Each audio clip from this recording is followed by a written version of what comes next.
So here we have a mystery bundle, a little Samsung something.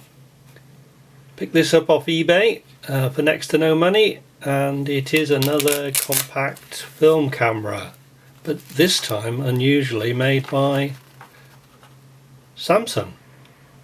Not noted for their camera technology. They've made their reputation around televisions and audio phones. This dates back from about the mid-90s, I think, and it is called the Samsung Fino 145S. It's quite a smart looking camera actually. It's in sort of champagne finish. This one's in nice condition. Let's have a quick navigation around the camera, see what it's got to offer. On the front you have an interesting looking lens. This is a zoom lens. This was at the time when compact cameras were trying to demonstrate how pointy and zoomy they could be. This is a zoom that will go from 38 wide to 145 close up, similar to the Pentax SBO we looked at the other day. Not quite as long. This one goes to 145, and it's got a bit of marketing hype called extra low dispersion glass, ED. There it is, Samsung innovation. Not sure if that went anywhere.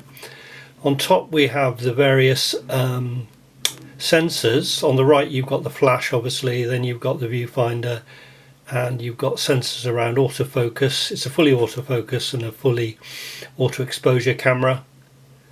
And on the side here you've got the strap and a battery compartment. It takes a single 3-volt CR123 battery. On the back we've got a thumb grip. We've got the wide and tight zoom controls. There's the main off button. There you have the viewfinder, and it's helpfully got a little diopter there so you can adjust it to your own prescription around your eyesight. And then you've got an AF and a flash ready light as well.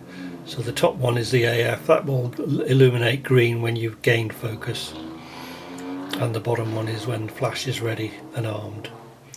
Down below you've just got a film window to show you there is a film in here. I've just loaded some Ilford XP2. We're going to take it out and see how it does perform. That's a 400 ISO film. It's got, I've had a look inside, I can't open it now obviously, but it's got a nice clean set of sensors. On the bottom you haven't got a lot, just a serial number and a tripod screw. And then the final side we haven't looked at is just the film back opening button. And that's it. Let's just turn it on and see what we get. On off button on the back. Out comes the lens, opening up nicely. Let's just have a look at that. It zooms. Okay, that's the fully extended. Quite a beast. Let's bring that back in.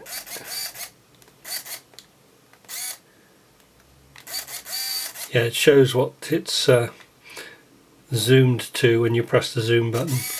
That's at 130, so it seems to step as you work through, or you can have it continuous down to 38. Okay, so that's that.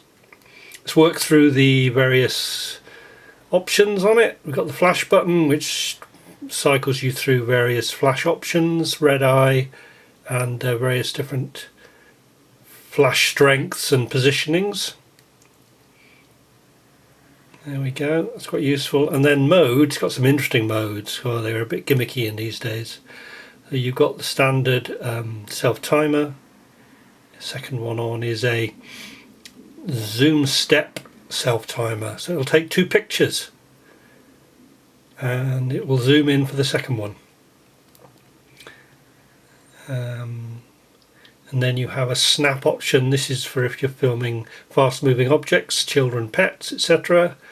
It just disables the autofocus so that it's more effective in that mode.